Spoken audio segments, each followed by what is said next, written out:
हो रहा है? ये क्या रणनीति आपको यहाँ पर नजर क्या आ रहा है जो चला चली की बेला थमने का नाम नहीं ले रही है? ना केवल चला चली की बेला, बल्कि कंफ्यूजन भी देखिए कितना है। उधर समाजवादी पार्टी जो है वो तो ऐसा लग रहा है घंटे के हिसाब से टिकट बदल रही है। मतलब प्रत्याशियों को पता ही नहीं है भैया, अभी तो टिकट था 1 घंटे पहले, 1 घंटे पहले किसी और को मिल गया है। वो ना केवल ये, बल्कि बिहार में आप देख लीजिए वहां पर क्या हो रहा है। पप्पू यादव अभी वो जुड़ेंगे भी हमारे साथ, उनका भी हम रुख करेंगे। लेकिन ये क्या चल क्या रहा है? ये कौन सी रणनीति है INDIA की? ऐसे कैसे नैया पार होगी?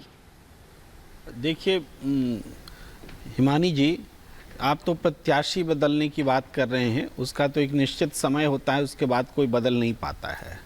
यहाँ तो 3-3 महीने में 3 मुख्यमंत्री बदल जाते हैं, यहाँ तो पूरा मंत्री परिषद बदल जाता है, तब तो कोई आवाज नहीं उठती। प्रत्याशी तो पार्टियों में बदला करता है, ये कोई गुनाह थोड़े है, गुनाह नहीं है।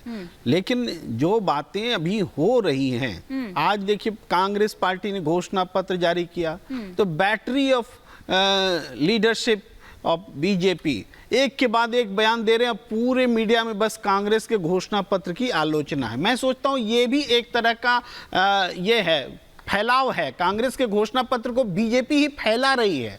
कांग्रेस को कैसे फायदा पहुंचा रही है बीजेपी, ये सोचना पड़ेगा। वो आलोचना कर रही है घोषणा पत्र की, कह रहे हैं हम घोषणा पत्र जारी नहीं करते हैं। वो कह रहे हैं कि हम संकल्प लेते हैं और वो संकल्प हमने पूरे किए हैं। वो भी बता रहे हैं, इसलिए कह रहे हैं ना क्योंकि आज घोषणा पत्र जारी हुआ है, अदरवाइज तो नहीं कर रहे थे ना। तो घोषणा पत्र को चैंपियन बनाने का काम बीजेपी कर रही है। उसको पता ही नहीं चल रहा है कि कांग्रेस के घोषणा पत्र को आप जनता के बीच ले जा रहे हैं आलोचना करते हुए। ये दिख रहा है भाई। राहुल गांधी कहीं रैली करते हैं तो राहुल गांधी के शब्दों को लेकर के सारी पार्टी टूट पड़ती है। आप राहुल गांधी को आज विपक्ष में सबसे बड़ा नेता बना करके रखा है बीजेपी ने। उनको पैसा विज्ञापन पे खर्च भी करना नहीं पड़ता है, विज्ञापन पे खर्च करना नहीं पड़ता है पैसा। भारतीय जनता पार्टी राहुल गांधी को रोज चैंपियन, राहुल गांधी को जो इतना बड़ा नेता विपक्ष ने बनाया हुआ है, क्रेडिट गोज टू ममता जी आपको, क्योंकि आप ही लोग इतना मतलब बता देते हैं, प्रचार कर देते हैं कि आप लोगों ने अभी भी उनको खड़ा रखा हुआ है।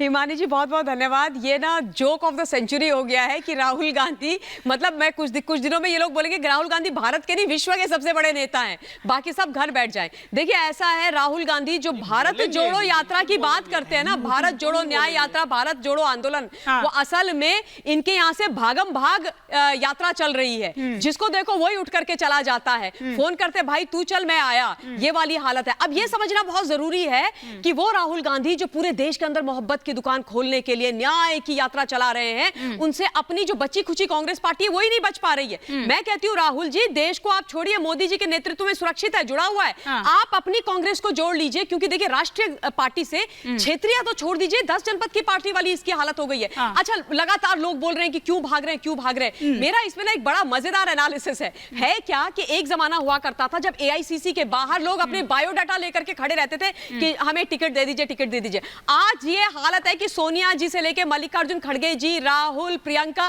टिकट लेके खड़े कि भैया हमसे टिकट ले लो, चुनाव लड़ो। कह रहे हमसे ना हो पाएगा बाबा, हमारे को तो नोटा से भी कम वोट मिलेंगे, जमानत जब्ती करण तो आप भूल आप कह रहे हैं कि टिकट लेके खड़े हैं, एक सेकंड, भविष्य खत्म है। आप कह रही हैं कि टिकट लेके खड़े हैं और टिकट वो ले नहीं रहे क्योंकि वो कह रहे हैं कि स्थिति, और ये स्थिति तो हरीश रावत ने भी बताई, लेकिन एक स्थिति जो सर पूर्णिया में देखने को मिल रही है, आप लोगों ने कह दिया नामांकन वापस लेने को, पप्पू यादव को भी जोड़ेंगे हम। हमारा तो सुन लीजिए, हाँ। एक भी कांग्रेस का सिटिंग सांसद पार्टी छोड़ के बीजेपी ज्वाइन नहीं किया है।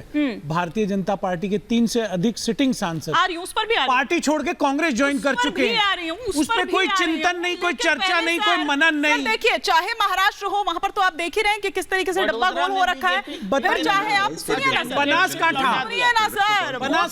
बनासकांठा में टिकट लौटा दो। एक बार जरा कंचना यादव जी का मैं रुख करती हूँ, कंचना यादव जी का मैं रुख करती हूँ, क्योंकि पूर्णिया सीट की, यहाँ पर पूर्णिया सीट इसलिए भी कह रही हूँ क्योंकि अभी पप्पू यादव जी हमारे साथ जुड़ने वाले हैं और वहां को लेकर जो आपका चल रहा है कंचना यादव जी, आप बीमा भारती जी को उतार देते हैं, वहां पर तेजस्वी यादव कुछ कह रहे होते हैं, पप्पू यादव जी कह रहे हैं भैया मर जाएंगे लेकिन पूर्णिया नहीं छोड़ेंगे। देखिए वहां से पूर्णिया से पप्पू यादव जी ने इंडिपेंडेंट फाइल किया हुआ है, इंडिपेंडेंट वहां से नामांकन किया हुआ है। उन्होंने ये बात कहा और उनकी वाइफ जो बेटर हाफ है उन्होंने भी बोला कि हाँ अगर वो इंडिया गठबंधन में होते तो जरूर फायदा होता, लेकिन वो इंडिपेंडेंट लड़ रहे हैं, उनसे उनकी कोई आपत्ति नहीं है। लेकिन ये जो पूरा माहौल बना जा रहा है, इसमें एक चीज आप नहीं बता रही हैं, किस तरह का गठबंधन है कि आप लोग एक दूसरे के खिलाफ ही लड़ रहे हैं? ये किस तरह का गठबंधन है? आ रही हूँ विनीत जी, मेरी हाँ। बात सुन लीजिए। हाँ। लोजपा से 22 लोग रेजिग्नेशन दे दिए और क्या आरोप लगाए कि चिराग पासवान की पार्टी ने टिकट को बेचा है, लेकिन इस पर कोई भी बड़ा डिबेट नहीं हुआ और 22 के 22 लोग पार्टी छोड़ दिए। अब आप बताइए, मुकेश सहसानी जो है आज हमारे पास आए, महागठबंधन का पार्ट हुए और राजद ने उनको 3 सीट जो है अपने कोटे से दी हुई है। तो यहाँ पर कोई बिखराव ही नहीं है। हम मजबूती से लड़ रहे हैं और हम मजबूती से लड़ेंगे। लेकिन एक बात और आपको बता दूं और बताना जरूरी है कि आज बिहार में जो बीजेपी का कार्यालय, पता है प्रेम कुमार वहां के जो मंत्री है बिहार में, उनके मौजूदगी में सारे बीजेपी के लोग शपथ ले रहे थे कि हम 400 लाएंगे और हम संविधान बदलेंगे। ये लड़ाई ये संविधान बदलने के लिए ले रहे हैं और हम ये लड़ाई जो है संविधान को बचाने के लिए लड़ रहे हैं। जवाब ले लेती हूँ, जवाब ले लेती हूँ, हमारे पास आएगा, हाँ, जवाब ले बचाने के लिए आएगा और जो इनके पास जा रहा है वो संविधान को तोड़ने के लिए जा रहा है, खत्म करने के लिए जा रहा है। कंचना जी, पहले जो भाग रहे हैं ना, पहले उनको तो बचा लीजिए, क्योंकि असर तो पहले यहाँ पर भी पड़ेगा ना। जब वो बचे रहेंगे तब तो कुछ बचा पाएंगे, उसके बाद आप उससे बाहर। लेकिन विनीत जी से मैं जवाब ले लेती हूँ। आप जो बात देखिए ना, क्योंकि उसका असर पड़ रहा है एनडीए गठबंधन पर, उसका असर पड़ रहा है। कांग्रेस धुरी है, कांग्रेस अगर सबसे बड़ी है। एमपी छोड़ के चले गए अजय कुमार निषाद, पूछिए क्यों गए? ठीक है विनीत जी क्विक रिएक्शन, फिर शायना एनसी जी का रुख करूंगी। हेमानी जी, आपका राम राम, सभी को-पैनलिस्टों को राम राम, सभी दर्शकों को भी राम राम। आज मैंने कांग्रेस का मैनिफेस्टो को देखा, उनके जो शपथ पत्र था उसको देखा और देखने का तो बड़ी हंसी आई। 3-4 पॉइंट आपके सामने रखता हूँ। पॉइंट नंबर 1, उन्होंने एमएसपी बढ़ाने की बात की है। स्वामीनाथन जी के जो रिपोर्ट उसको देखने की बात की है। जनता को ये पता होना चाहिए कि स्वामीनाथन जी ने जो रिपोर्ट है वो 2005-2006 में दी थी। कांग्रेस के पास पूरे 8 साल थे, लेकिन उन्होंने उसमें से कुछ नहीं किया, जबकि नरेंद्र मोदी जी ने उसमें से काफी सारा चीज जो है इंप्लीमेंट कर दिया था। एक बात।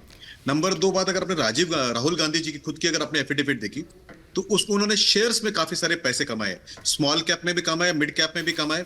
और उनका जो डिक्लेयर्ड वेल्थ है, मैं ये शब्द का इस्तेमाल कर रहा हूँ, डिक्लेयर वेल्थ, बाकी वेल्थ मुझे पता नहीं है, इसके लिए डिक्लेयर वेल्थ है, उसमें उन्होंने एक ही कंपनी में 17 दिन के अंदर कई करोड़ रुपए कमाए। अब ये बात है कि ये अगर उन्होंने कमाया तो मैं तो कहता हूँ ये लेजिटिमेट है, मैं उन पर कोई आरोप नहीं लगा रहा हूँ। मैं कह रहा हूँ कि ये दिखाता है कि मोदी जी के राज में कॉर्पोरेट जो है स्ट्रक्चर कितना अच्छा है कि विरोधी पक्ष के लोग भी उसमें इन्वेस्ट करते हैं। जब आप खुद करोड़ों रुपए इन्वेस्टमेंट करके कमा रहे हैं स्टॉक मार्केट के अंदर, म्यूचुअल फंड के अंदर, उसके बाद में आप इकोनॉमी के बल कैसे प्रश्न पूछ सकते हैं? तो मुझे लगता है कि राहुल गांधी जी का दोहरा चरण जो है ये दिखता है। तीसरी बात, उन्होंने कहीं पे भी जीएसटी के कारण जो सबस्यूमिंग ऑफ टैक्स उसके बारे में बात नहीं की। मैं चौथी बात आपको मैं बताता हूँ।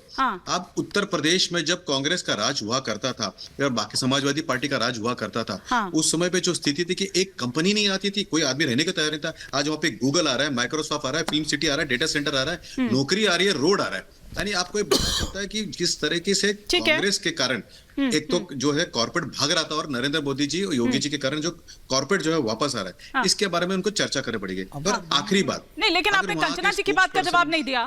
अब विनीत जी 1 सेकंड मैं आपको रोक रही हूँ यहाँ पर, जरा